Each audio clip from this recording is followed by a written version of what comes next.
Where did I grow up? So I am an Army brat. So I moved literally just about every 2 years. So I've lived all over the US. I've lived in Germany, South Korea. On my own, I've lived in London. So everywhere. I say I'm from Atlanta because that's where I went to high school for 4 years. And then that's where my parents have moved back to. But yeah, I'm really from anywhere, everywhere. I don't really have a home, so it's weird that way though, because sometimes you wake up and I'll think about a house and I can't remember what state was that house. Like I'll put them in the wrong states because I can't remember where everything was and everything. So it's interesting, but I loved it. I liked moving. That's how I ended up here.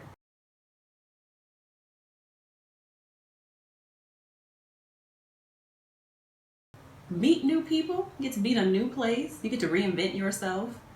When I was very little, I hated it because if you're little, you make friends and you don't want to leave them after a while. I'm like, I'm tired of you people. I'm ready to go. Let me get some new people. Let me get new scenery. Let me get some new everything. I love that. So I didn't mind it. And plus, I got so much cultural experience. Being able to travel around the world and countries and be put into places. And so, yeah, I loved it.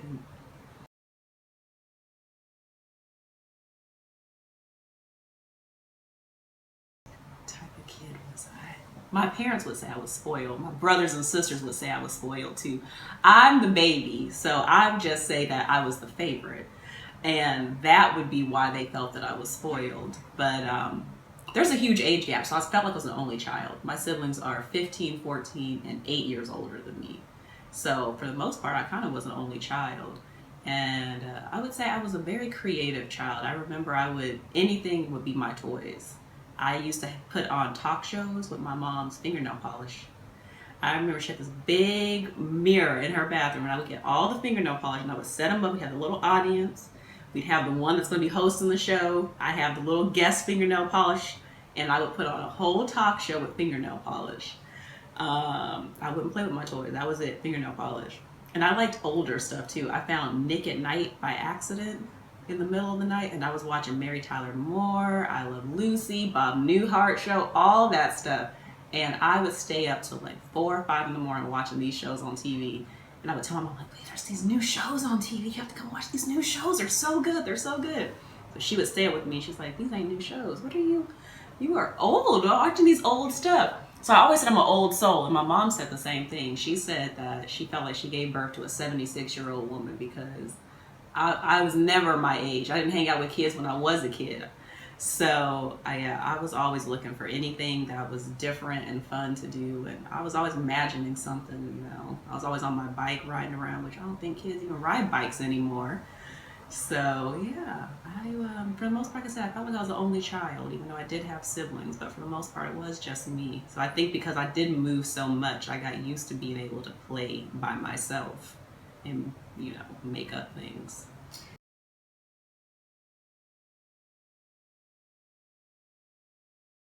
Now, I did not want to be a lawyer. I did not like lawyers. I still don't like lawyers. Being a lawyer was a last second thing. No, I had never thought about being a lawyer. It was a really last second thing. I had went to college and I was going to study astrophysics. And I did for my first 3 years. That's what I was going to be. I was going to work for NASA. I was going to join the Navy, be a fighter pilot. That was it. Lawyer, never going to happen. Like I said, I didn't like lawyers. The only thing I knew about lawyers was that they did criminal defense. And that to me seemed evil. And they did corporate, which again, that also seemed evil. So I had nothing that I wanted to do with lawyers at all. And it actually wasn't until I was in my 3rd year of college, I started volunteering with a women's shelter. And I met a lawyer who helped the women in the shelter with restraining orders or protection orders or divorces, whatever they needed. And I was like, oh, lawyers do good stuff. Who knew? Because I really didn't know. I had no exposure to lawyers. I didn't know what they really did. So that's what actually got me interested in it. And that's actually why I decided to do it. Because I actually realized there is a way you can actually help people. And I started researching more into the law and realized there's lots of people out there who aren't getting help just because either they can't afford it or there's some kind of injustice going on. There's some kind of systematic racism, something. And that's what got me interested in the law. But, it wouldn't have been any other lawyers because, like I said, I'm not a fan of them for the most part. No, I did a little bit of everything. So I went to law school not intending to be a lawyer. I was going for the fun of it because I didn't know what else to do. I was like, let me just try this out, see if I like it. I had told myself I'm never going to practice law. I'm just going to see if I actually like it. And I ended up, my first internship in law school, I actually got one doing legal aid. It was right after, I don't say right after, but a couple years after Hurricane Katrina. So I was in Houston. So I was actually working on a lot of FEMA cases and kind of seeing the stuff that was going on with that. And that was a little interesting to kind of figure there's a lot of housing discrimination going on, a lot of problems with people not getting their FEMA money, all kinds of stuff. So that's kind of what got me interested in thinking, okay, there is more to this. So I thought, okay, maybe I could do legal aid. So then my next one, I actually worked for the Department of Justice in Delaware under Joe Biden III, actually. So I did that. And it was nice to do a little bit of civil stuff, did some criminal stuff, and it was interesting. So I was trying to figure out what I would like doing that. But yeah, I ended up doing, so I did those. And then, like I said, when I graduated, I finally did go to, I did work at a law firm, hated it. And then I ended up working for a nonprofit that helped women, abused women. So I kind of felt like I was doing what I kind of started out to do, but there's a lot of red tape in nonprofits that I didn't realize. So after a while, I felt like I really wasn't helping anybody. So at that point is when I decided to go out on my own.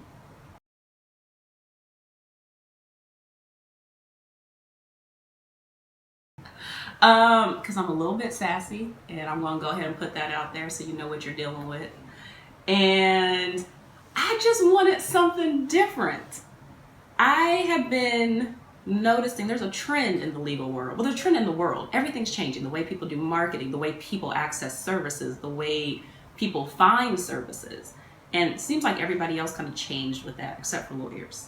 They were kind of stuck on this rigid, that's how they are. Lawyers are kind of rigid for the most part, I guess. But so it was very rigid. You put 4 last names on a door and that's your law firm kind of thing.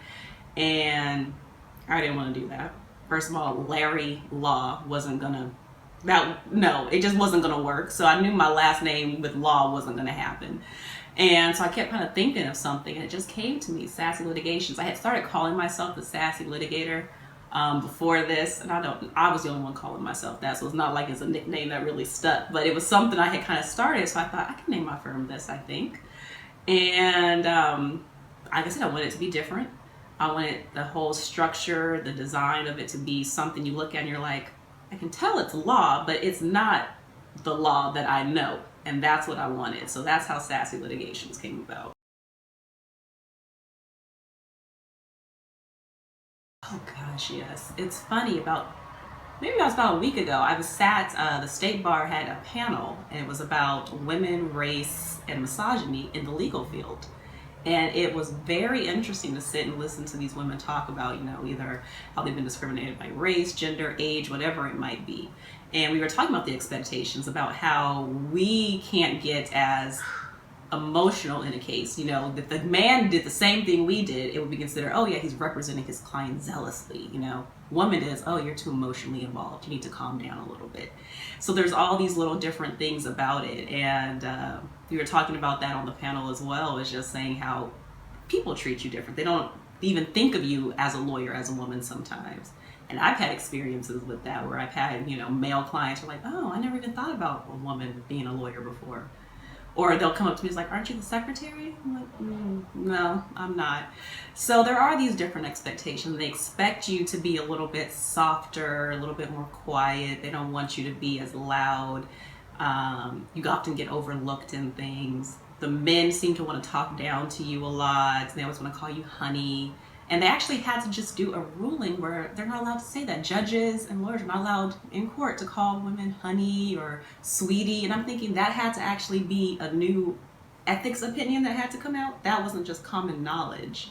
That actually had to be something that actually had to come down and say, you can't do this, which I thought was very interesting. So there are these different, different expectations. And like I said, the men, I don't know if it's just because they feel intimidated, they need to feel like they can throw their power around, but I like it because all the men are short. So I wear my highest heels when I go to court so I can tower over them and look down on them. And it seems to work in my favor, so that's what I do. So I'm not worried about them. But the expectations, they are there.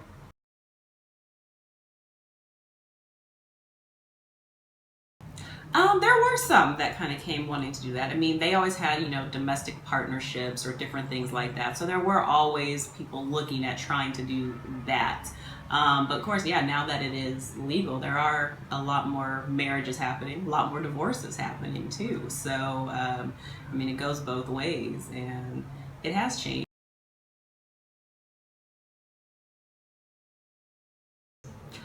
It's a tricky one because there's a part of me that says I understand where they're coming from. They say feel something's against their religion, and there's supposed to be this whole protection and freedom of religion that people are supposed to practice. But most of them are quoting the Christian religion, which I believe, if I'm not mistaken, the biggest thing about that is love everyone. So I'm confused of where the conflict is coming from when they're talking about that. So it really doesn't make any sense. I do, I started my Seattle wedding lawyer little side thing. And like I said, that's one of my advertisements is we do brides, grooms, grooms and grooms, brides and brides. It doesn't really matter. And whoever wants to get married, they can get married. I don't see the point is. It's business too. From a business aspect, it doesn't make sense to me either as to why you would want to discriminate against certain people. And if you're using religion as that, are you asking people, are you an adulterer? That's a sin. Have you stolen anything? That's a sin. We're not asking all that because I think people are going to be forced to look at themselves, their neighbors, their family. So if you're really going to discriminate on one, quote, sin, you need to discriminate on all of them then, is how I feel.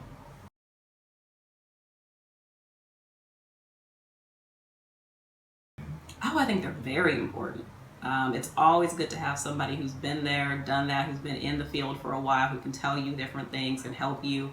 I'm lucky enough that I've been in a while now that I've actually been considered a mentor. I was actually at a mentor lunch and I'm thinking, I don't know anything. You have me here talking to people for, but you realize you have done some stuff and you actually can, impart some wisdom. And I think it's great to be able to have that. It's hard to find good ones. And I think once you do, you want to keep those and really nurture those relationships. It's tricky. I remember in law school when we were doing interviews, all the women would say they would hope they would not get a woman interviewer because the women were always 20 times harder on them than the men were. And there was always that sense of competition with women, which is really upsetting. Of course, not all women are like that, but there is this perception that most women are competitive, so it's not something. And as a woman, you would want another woman as your mentor, someone who you can talk to these things about. But there is a competitive nature with it. So for me, whoever wants to mentor me, I'm great. If I can get a woman, great. If not, if it's going to be a man, that's fine too. But you have to find those that I think are really actually wanting to help you and not really having that competitive edge or not really wanting to see you succeed. And it's a different world sometimes in dealing with women, and that's always been an issue I think with women, always having this feeling like there's a competition with other women. And I don't really understand why that is and why we can't all come together as women. We're all trying to get to the same place. And maybe that's what it is. There's always so many spots up there. Everybody can't go, and they're going to make sure that they can, whoever they can knock down, they can. But yeah, I think it's great. I think women need to be more supportive of each other. I think that's what we need to really kind of move toward and really find, other women that you can mentor up, because you're not going to live forever. You need somebody you can help bring up to kind of take over for what you're doing. Gosh. The simplest would be that there's actually justice. I don't think there is any justice in the justice system. I was watching How to Get Away with Murder, which I haven't decided if I like that show or not. I keep watching it, but I can't decide how I feel. But she said this quote where she said, justice is the exception. And it struck me because it's so true. It really is. It really is the exception. And so that's really where it has to start. And I don't know how that's going to happen. With all that's going on in the world today, people are trying to, I think, move towards some of that, but I don't even know what will happen in the next 10 years. I mean, look how far in we are. We're still not there where there's any justice. So that would be the biggest thing, justice actually being in the justice system.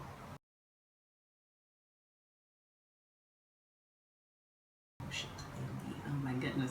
I've always been told Mindy Kaling is who should play me. So I could see her playing me, and I think she would do a really good job. So I would actually have to say, yeah, Mindy Kaling would have to play me in my movie.